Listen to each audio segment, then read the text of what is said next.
Good evening. Thank you for joining us. I'm Pat Paris. And I'm Heidi Alago. We are live outside of the University of Arizona tonight, where things are quiet, but that was not the case yesterday here on campus. The University of Arizona is one of many campuses across the nation that has seen pro-Palestine protests erupt on campus and near campuses as well. Our Craig Smith kicks off our team coverage, joining us live outside of Old Main right now, and Craig is breaking down what has happened on campus over the last 48 hours. Hey, Craig. Well, here we are out at Old Main, the ceremonial headquarters of the university and the office of the university president. We have heard from the university president about what happened last night and have heard from demonstrators, too. University of Arizona is one of a long line of universities across the country where pro-Palestinian protesters refused police orders to move out, and police moved in to remove them by force. Pro-Palestinian protesters set up tents and canopies in a grove of olive trees just inside the university's main gate. University of Arizona police told them they would be trespassing if any of it remained after 10:30 at night. The night before, protesters removed an encampment on the university's main mall. U of A fenced that area soon after. But on this night, 10:30 went, and the encampment stayed. Shortly after 2 a.m., our cameras caught state troopers putting on gas masks.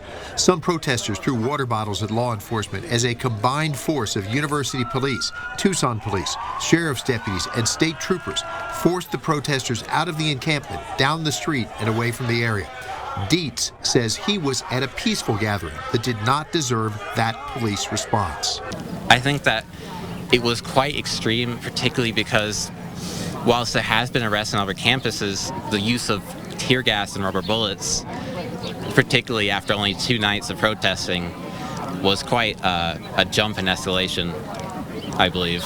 At noon, protesters were back along the U of A mall talking about the night and how they plan to keep pushing for Palestine and for the University of Arizona to cut any ties to weapons manufacturers. In a written statement, U of A President Dr. Robert Robbins said police tried to negotiate a peaceful exit for the demonstrators, but protesters and counter-protesters eventually reached Park Avenue and created a large, volatile crowd.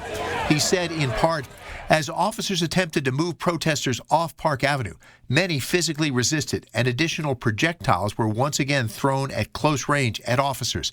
Due to the dangerous actions of the protesters, law enforcement had little choice but to take significant measures, including the wearing of tactical safety gear and a minimal use of pepper balls and rubber bullets to disperse the crowd and to protect themselves and others while clearing the area. Dr. Robbins says all future large gatherings will require a permit and says the university will hold to a zero-tolerance policy that could lead to taking action without warning against any violators. At the University of Arizona, Craig Smith, KGUN 9. It's difficult to get a good estimate of exactly how many people were there. What the protesters told us was that 30 people stayed behind and specifically risked arrest for not breaking down that camp. But by some estimates, there were a matter of hundreds of people when you take protesters, counter-protesters, and general onlookers. Now, of all of those people, there were 4 arrests for trespassing. One of those people was also charged with aggravated assault on a police officer, but that charge was dropped in their first court appearance. Heidi? All right, Craig, thank you so much. Let's take you guys to a mountain because that was vandalized overnight. You can see it was actually painted in what appears to be the Palestinian flag colors. We reached out to Tucson police and they told us criminal damage is a misdemeanor crime, but did not say if any suspects were taken into custody. The A was repainted back to its original color earlier this afternoon. Continuing our team coverage, let's bring in Andrew Christensen now, because Andrew, you were here during our 5 o'clock and 6 o'clock newscast yesterday where this was not the site here. No. I mean, this entire lawn was covered with protesters. They were in their encampments, and there were also fences. So they were behind those fences. But around 5 o'clock, that's when they took down those fences. The University of Arizona Police Department, they stepped in with campus workers. They then took down the rest of the fences. So let's kind of fast forward to 10:30 because that's when the University of Arizona says that they had to have left. Well, they didn't leave. They were still in their encampments, and half of them actually went out into the street, and they started to get violent out in the streets. They also started to get violent in the encampments when they realized that the University of Arizona Police Department was letting them know, hey, you need to get off campus.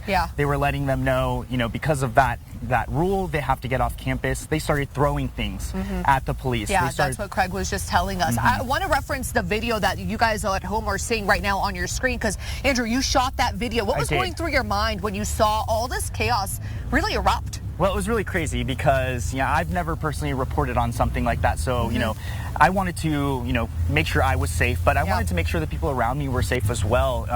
They were getting violent, like I said, around 2:30. That's when the University of Arizona Police Department and several other agencies started arresting people. Yeah. So I was seeing that, but I was also making sure that I wanted to record that video. They pretty much dispersed around 3 o'clock, though, in the morning. It was really good to have that insight, not just that footage from you, Andrew, and of course right now recapping what all went down. So thank you so much for that insight. Absolutely. Pat, we're going to send it back to you. We will have much more coverage live at the University of Arizona a little bit later in the show and coming up tonight at 6 o'clock. Pat? All right, Heidi, thank you. Last night, 24 pro-Palestine protesters were also arrested in Flagstaff. NAU's police department showing all 24 people were trespassed and 4 of them were arrested for aggravated assault. It happened at Gillenwater Hall around 11:30 last night. Now, the First Amendment provides the right to free speech and peaceably assembling, but it's not unlimited. Universities are allowed to determine when, where, and how assemblies may take place in order to maintain public safety. The Supreme Court upheld the time, place, and manner standard unanimously in Cox versus New Hampshire. Protests that become violent or incite violence are also unlawful.